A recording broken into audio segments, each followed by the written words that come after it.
दोस्तों नमस्कार। आज ही चुनाव आयोग ने हरियाणा में विधानसभा चुनाव का ऐलान कर दिया है। आखिर आने वाले विधानसभा चुनाव को लेकर हरियाणा की आम जनता क्या सोचती है? क्या इस बार फिर से बीजेपी को ही यहाँ की जनता तीसरी बार सरकार बनाने का मौका देगी या फिर कांग्रेस बीजेपी को हरा के सरकार बनाने में कामयाब हो जाएगी?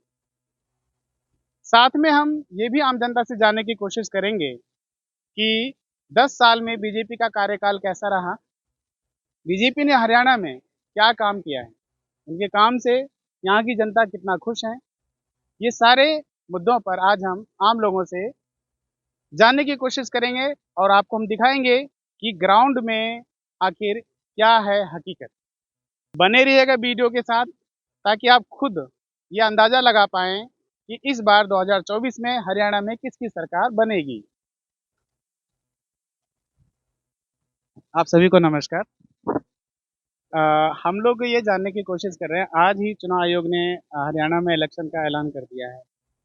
1 अक्टूबर को इलेक्शन है हरियाणा में। तो आपको क्या लगता है कि इसको लेकर आम जनता क्या सोचती है? देखो, चुनाव का जहाँ तक सवाल है, वहाँ तक मैं यही कहूँगा कि चुनाव में ठीक वही चीज़ें सामने आती हैं जो हर बार आती हैं। लोग बाग अपने स्थानीय मुद्दे भी उठाते हैं, लेकिन राष्ट्रीय मुद्दों को भूल जाते हैं। तकलीफ उस बात की होती है कि राष्ट्रीय मुद्दों के अलावा भी बहुत से ऐसे मुद्दे होते हैं जिनको हम कभी टच भी नहीं करते हैं, जैसे महिलाओं पे अत्याचार है और भी अन्य ऐसे जैसे मुद्दे हैं। अभी आपने देखा कि पश्चिम बंगाल में एक डॉक्टर के साथ में जो उग्र भीड़ ने जो बर्ताव किया, जो पार्ट तो उसमें क्या है कि बहुत सी पार्टियां तो बिल्कुल चुपचाप ही बैठी रही, किसी की कुछ प्रतिक्रिया भी नहीं हुई। तो ऐसा क्यों? मानवीयता तो सबके लिए बराबर होती है। तो हर चुनाव में जो जैसा होता है वैसा ही होगा, लेकिन हमें स्थानीय हित के साथ साथ में अपने राष्ट्रीय हितों को भी देखना चाहिए, जो सर्वोपरि होता है। सबसे बड़ी चीज वही है जो हमारे लिए प्रमुख होना चाहिए। अच्छा, अभी आज 1 अक्टूबर को चुनाव का ऐलान हो गया है, चुनाव आयोग ने किया है।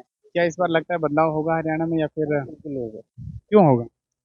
देखिए, ये बदलाव एक स्वाभाविक प्रक्रिया है। इन्होंने अच्छा किया है, वो और आएंगे और अच्छा करें, बदलाव होता रहना चाहिए। बाकी जहाँ तक हमारे फरीदाबाद की है, आज नरक बना हुआ है। किसी रोड पे चले जाओ इतनी गंदगी है, किसी साइड चले जाओ। ओके, यही देख लो अपने पार्क के बाहर कौन है, देख लो क्या हाल है। सफाई नहीं है, सड़कों का बुरा हाल है और रोजगार बेरोजगार ये तो आपको पता ही जैसा मिल रहा है।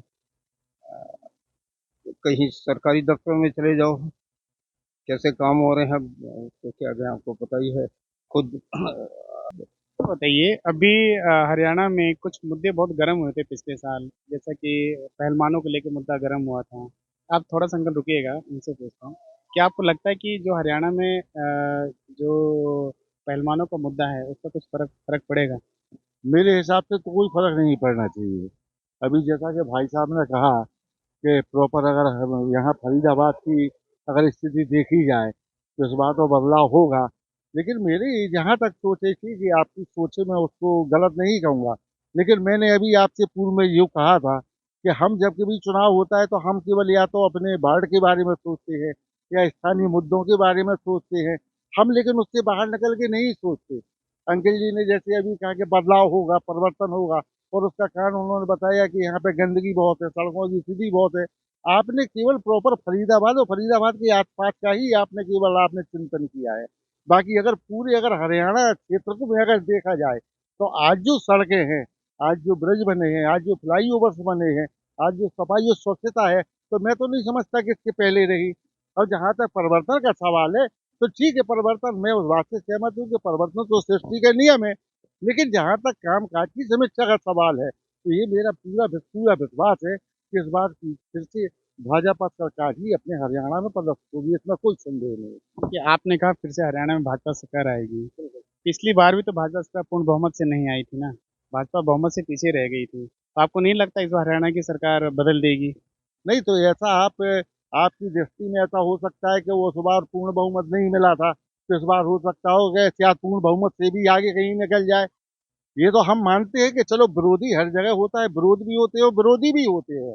मगर विरोधियों के होने के बावजूद भी जब हम किसी चीज में परचम फहरा देते हैं तो कहीं ना कहीं जीत तो हमारी भी दिखाई देती है उसमें। अंकल ये कह रहे थे कि भ्रष्टाचार बहुत बड़ा मुद्दा है, क्योंकि कोई भी सरकारी महकमा ऐसा नहीं है जो बगैर पैसे लिए काम करता हो। अभी इन्होंने बोला, क्या आपको नहीं लगता कि हरियाणा में भ्रष्टाचार है? मैं केवल आपसे एक छोटा सा सवाल पूछना चाहूंगा कि भ्रष्टाचार का जन्म भाजपा सरकार के ही शासनकाल में हुआ है। भ्रष्टाचार तो हमारा देश आजाद हुआ था, इसका जन्म तो उसी समय हो चुका था। क्या आज अभी तक कांग्रेस की सरकार रही तो क्या उस समय भ्रष्टाचार नहीं हुआ? भाई भ्रष्टाचार तो होता था, आज भी होता और आगे भी होता रहेगा। क्यों? भ्रष्टाचार को बढ़ावा देने वाले हम ही आप लोग हैं। भ्रष्टाचार की जननी तो हम ही आप हैं। हम आपको अपना काम जल्दी कराना होता है तो हम पैसे दे देते हैं, बेचारा जो योग्यता वाला होता है वो पीछे रह जाता है। तो भ्रष्टाचार किसके द्वारा होगा? भ्रष्टाचार की जनक हम ही आप हैं भाई साहब। कल जैसे सर कह रहे हैं कि भ्रष्टाचार के जनक हम खुद ही हैं, भ्रष्टाचार कोई नया नहीं है, कांग्रेस के टाइम पे भी भ्रष्टाचार होता था। क्या आपको लगता है कि कांग्रेस के समय में जो भ्रष्टाचार होता था, वही भ्रष्टाचार करने के लिए जनता ने भाजपा को लाया? नहीं, बिल्कुल नहीं लाए। इनका कहना क्या है? हाँ, ठीक। देखिए, आपस में बहसबाजी से कितनी करते, बहसबाजी नहीं कर रहे हैं, हम ये जानने की कोशिश। नहीं लेता। ठीक है, उन्होंने ले दिया कोई। आप बताइए भ्रष्टाचार पे आप क्या मानते मेरे है कि भ्रष्टाचार जो है, ये ठीक है, अगर पुरानी बातों पे जाऊं तो शुरू जनता ने किया था, लेकिन ये 50 साल पुरानी बात है। लेकिन मैं कहता हूँ मुझे आप दे दीजिए, आप या आपको दे दे, आप नहीं लेंगे तो आपके नीचे वाला कैसे ले लेगा? आपको देना कहना नहीं चाहिए कि अभी वो जो थे एक मंत्री जी ने कहा था ये एफआईआर तो दर्ज हुई है। भारत सरकार के मंत्री ने कि एफआईआर ही तो दर्ज हुई, कौन सा सिद्ध हो गया है? ठीक है। तो जब बचाने के और आज उनके बड़े बड़े विज्ञापन आए हैं अखबारों में ऐसे लोगों के ठीक, एक डेथ सर्टिफिकेट आप बगैर पैसे ला के दिखा दो, मुझे नहीं पता, आप ला के दिखा दो, ये माइक मत दिखाना, ला के दिखा दो बगैर पैसे के, किसी भी उससे जा करके डेथ सर्टिफिकेट जो है, बंदा गया होता है कितना दुख में कितना कष्ट में होता है। कांग्रेस के टाइम में कम से कम इतना नहीं था, लेकिन भ्रष्टाचार था और इसी वजह से चेंज भी हुआ था, लेकिन इस स्तर पे नहीं था। आज तो कहीं भी कोई डर ही नहीं है, कोई खौफ ही नहीं है। वो थोड़ा सा टेबल के नीचे लेते हैं तो ऊपर ठोक के कहते हैं, नहीं भी पता होता, कहता अभी इसने इतने दिया तुम इतने दी, चल रहा है। रही उसकी बात, ये कह रहे थे कि फरीदाबाद, मुझे पूरे हरियाणा का पूछ लो आप, मैं मूल निवासी हूँ हरियाणा से। मैंने ठीक है कि नहीं, मुझे आप सोनीपत का पूछें, करनाल का पूछें, पानीपत का पूछें, हिसार का पूछें, कहाँ से आए? हैं? हमने आपको रोका कि ठीक है, सब जगह आप सड़कों का सब जगह बुरा हाल है, गंदगी का बुरा हाल है, ये दो चीज तो मेन है। बाकी बेरोजगारी भ्रष्टाचार, कम ज्यादा भ्रष्टाचार भी चरम पे है पूरे फिर। इतना नहीं था कभी कांग्रेस के टाइम में, मैं सॉरी बेरोजगारी में कर रहा हूँ, भ्रष्टाचार बेरोजगारी जो है इतनी नहीं थी पहले जो आज है। उसकी कोई बात ही करके कुछ नहीं। आज हरियाणा के चुनाव का घोषणा हो गया है, 1 अक्टूबर को चुनाव, इसके बारे में कुछ पता है आपको? अभी अभी कुछ नहीं पता। अच्छा, मैं बता देता हूँ आपको। 1 अक्टूबर को हरियाणा में चुनाव है। आपको क्या लगता है इस बार सरकार बदलेगी बीजेपी की, या फिर से बीजेपी आएगी? बीजेपी आएगी, बीजेपी आएगी। क्यों आएगी बीजेपी? उसका काम ही ऐसे है। काम बताओ। काम है ही, जब से सब चीज देख लो ना आप, वो तो सबको दिखता है, काम तो सबको दिखता है। ठीक है, काम सबको ही दिखता है। जब काम होता है तो सब दिखाई देता है, रोडों को ले लो, किसी चीज को भी ले लो, लाइट ले लो, पहले नहीं आता था ना इतना। पहले हरियाणा में कहाँ था इतनी तरक्की? अच्छा, हरियाणा में कहाँ से रहने वाले हो? मैं सोनीपत से, यहाँ से लेकिन सोनीपत में तो इस बार सांसद कांग्रेस का आ गया। कांग्रेस का आ गया, कोई बात नहीं है, पर पीछे से वो सपोर्ट तो रहती है ना। मैंने सुना था सोनीपत के कई ऐसे गांव हैं जहाँ पे भाजपा वालों को घुसने नहीं दिया था। भाजपा उधर उस साइड में नहीं जाने देंगे। बहुत सारी जगह हैं जो भाजपा के खिलाफ है। क्यों है खिलाफ? वो किसान आंदोलन में सब लेके बैठा है, जो किसान आंदोलन हुआ उसी के चक्कर में गई सरकार वहां से। आपको नहीं लगता कि किसान आंदोलन का प्रभाव जो पड़ा है, इसी वजह से बीजेपी के यहाँ पे लोकसभा में हालत खराब हुई और विधानसभा में हो जाएगी? हो जाएगी, बिल्कुल हो जाएगी। आप तो कह रहे थे बीजेपी आएगी। तो आएगी तो उस टाइम पे, अभी देखो पब्लिक का अपना अपना सोच है सबकी। ठीक है, पर हालात को देख के तो हरियाणा में तो आएगी नहीं, कुछ एरिया में आएगी, कुछ में नहीं आएगी। कितनी सीट आ सकती है बीजेपी का आपके अंदाजा? अभी ये कुछ आइडिया नहीं, क्योंकि बहुत सारा एरिया है कि जो बीजेपी के खिलाफ है, सीधी सी बात। अच्छा, ये पहलवानों का मुद्दा हुआ हरियाणा में, पिछले साल आपने देखा होगा, जो हरियाणा के पहलवान थे उन्होंने जंतर मंतर पे धरना दिया था सरकार के खिलाफ, ब्रिजभूषण जो थे उसके खिलाफ। तो इसको लेकर भी क्या आपको लगता है हरियाणा की जनता में नाराजगी है? बिल्कुल है। जब अब ये देख लो, बच्चों को अगर सपोर्ट ही नहीं करेगा कोई, तो कहाँ से वो आगे वो करेंगे, नाम करेंगे। देश का नाम भी तो कुछ चाहिए ना। अब सबसे ज्यादा खिलाड़ी जितने भी हैं, हरियाणा से तो निकलते हैं। मेरे हिसाब से तो 90% निकलते हैं। 90% तो निकलते ही हरियाणा से खिलाड़ी। तो ये सब थोड़ा सा वो तो प्रभाव तो पड़ेगा ही पड़ेगा। इस बार भी भारत की लाज हरियाणा के खिलाड़ियों ने ही बचाई। तो वो तो बचाते ही हैं। अगर भारत की लाज ओलंपिक में हरियाणा के खिलाड़ी बचाते हैं और हरियाणा खिलाड़ी का गवर्नमेंट सपोर्ट नहीं करती, भाजपा सपोर्ट नहीं करती, तो क्या इसका दुख नहीं है हरियाणा को? देखो, दुख है। रीजन यही है, भाजपा का जाने का रीजन यही है। यहाँ पे बहुत सारे रीजन है। किसान आंदोलन ले लो, और ये खिलाड़ियों के लिए ले लो। कई सारे मुद्दे हैं कि जो नहीं हुए, इसलिए खिलाफ हो जाएगा। आधी पब्लिक है ही खिलाफ। बीजेपी मुश्किल है। अभी तो स्टार्टिंग में आप कह रहे थे बीजेपी आएगी। स्टार्टिंग में बोली मैंने, पर इसके देखो, मैंने ये बोला कुछ एरिया है। सोनीपत साइड में नहीं आएगी, ये तो कन्फर्म। कंफर्म। कन्फर्म। अच्छी चीज बताओ आप, जैसे आप ये जानना चाहता हूँ, आप किस समाज से आते हैं? जाट। जाट समाज। तो जाट भी तो कांग्रेस से, बीजेपी से काफी खफा दिख रहे हैं इस बार। वही तो रीजन बताया ना मैंने। वही रीजन वही है। अब ये लगा लो, हरियाणा का मुद्दे क्या है। बच्चे खिलाड़ी बनते हैं, खेल में सबसे ज्यादा है। ठीक है, किसानों के मुद्दे ज्यादा रहते हैं। और उसमें वही है ना कि नहीं हो पाएगी। बीजेपी के वैसे भी खिलाफ है लोग। सबसे पहले तो आपको प्रणाम। आपके बहन जी नाम क्या कुसुम मलिक। है? बहन जी, मैं ये जानना चाहता हूँ, जैसे कि आप तो परिवार के साथ हैं, बीजेपी के शासन में महंगाई का क्या कुछ फर्क पड़ रहा है? महंगाई का फर्क पड़ रहा है। महंगाई बहुत है। बहुत महंगाई बढ़ गई। आपको किस चीज में ऐसा लगता है कि सरकार ने कुछ ध्यान नहीं दिया महंगाई को लेकर? कि नहीं, चीजों में, सब चीजों में महंगाई है। सब चीजों में महंगाई हो गई। लेकिन सरकार ने महंगाई को कम करने के लिए, आपने देखा होगा, सिलेंडर का रेट भी तो कम कर दिया ना। कहाँ करते हैं? पिछले साल तो रक्षाबंधन में रेट कम किया था, 200 रुपये। कहाँ कम हुआ रेट? पिछले साल ही 200 रुपये कम हुए थे रक्षाबंधन में, बहनों को सौगात दिया था। सर ध्यान नहीं है मेरा।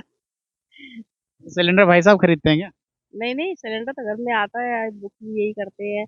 और घर में सिलेंडर पता कई तो बार। हाँ। ध्यान नहीं है। 200 रुपये कम हुए थे, 100 रुपये कम हुए थे, लेकिन कम हुए थे। हाँ सब। सब्सिडी आता था पहले, अब कहाँ आ रहा है? बंद हो गई। तो कहाँ से कम हुआ? कहीं कम नहीं हुआ। अच्छा, मुझे एक चीज़ बताइए आप, जैसे कि बच्चों की पढ़ाई लिखाई जो होती है, क्या आपको लगता है कि हरियाणा सरकार ने शिक्षा के ऊपर अच्छा काम किया? क्या अच्छा काम किया? आपसे पूछ रहा हूँ, किया कि नहीं? कुछ भी नहीं। कोई क्या सुविधा है बताओ? प्राइवेट स्कूल है, फीस बढ़ गई है, हर चीज के रेट बढ़ गए हैं। पहले से तो बहुत ज्यादा ही मतलब महंगाई है, हर चीज में, स्कूल में भी, खाने पीने की चीजों में, हर चीज पे रेट बढ़ गए। इस चीज को लेकर तो सभी दुखी है। साथ ही रहते हैं ना। मुझे एक चीज़ बताइए कि इलाज को लेके हरियाणा गवर्नमेंट जो कहती है कि हमने फ्री में यहाँ पे 5 लाख, हर परिवार को 5 लाख का इलाज मुफ्त में कार्ड दिया है, आयुष्मान कार्ड। इसका प्रभाव, इसका फायदा आपको मिला है? सबसे पहले नमस्ते, राम राम। जीते रहो बेटा, खुश रहो, भगवान खूब लंबी उम्र दियो और तुम्हारी कमाई में बरकत करो। अच्छा, ये बताओ, हरियाणा के रहने वाले हो? नहीं, वोट कहाँ डालते हो? वो वैसे हरियाणा में डालते हैं, रहने को तो यूपी के हैं और रहते यहाँ हैं। वोट हरियाणा में डाल। हाँ जी। अच्छा, 1 अक्टूबर को हरियाणा में चुनाव है, इसके बारे में पता है आपको? अभी तो नहीं पता है बेटा। 1 अक्टूबर को चुनाव का आज ही ऐलान हुआ है, इसलिए पता नहीं चला होगा अभी आपको, शाम तक पता चल जाएगा। ये बताओ, इस बार हरियाणा में सरकार बदलेगी या फिर से जो है वही रहेगा? भैया पता नहीं अब मगर से को बदलेगी, वही रहेगी जो है। किसकी सरकार है हरियाणा में? अब ये पता नहीं भैया मेरे को। अच्छा, ये बताओ, चलो आप मत बताओ, आपको नहीं पता तो कोई बात नहीं। मुझे एक चीज़ बताओ कि जो यहाँ के हरियाणा के मुख्यमंत्री हैं, सैनी जी, कैसे हैं? बढ़िया है, अच्छे हैं। खट्टर साहब को जानते हैं? कहाँ कहाँ रहते हैं वो? मोदी जी को जानते हैं? हाँ जी, मोदी जी को क्यों नहीं जानते? हरियाणा में सरकार किसकी है? मोदी की कि कांग्रेस की? मोदी। मोदी की है। इस बार चाहते हो कि सरकार बदले? भैया मैं आप कैसे कहूँ आपसे? आपका क्या मन है? मैं तो सोच रही हूँ यही सरकार ठीक है जो है, अब बदलेगी तो। अच्छा, इस सरकार ने क्या क्या अच्छा काम किया बुजुर्गों के लिए, आप लोगों के लिए? यह सब बढ़िया काम करा, पेंशन लगाई, जो बेचारे गरीब गुरूब है उनके लिए खाना दिया, मकान बना रहे हैं रहने के लिए उनके लिए। और इससे ज्यादा क्या करें? पेंशन लगा रखे उनके जो बेरोजगारी हैं, जो बूढ़े लोग हैं। आपको कोई पेंशन मिलती है? वे मेरे तो सरकारी पेंशन है।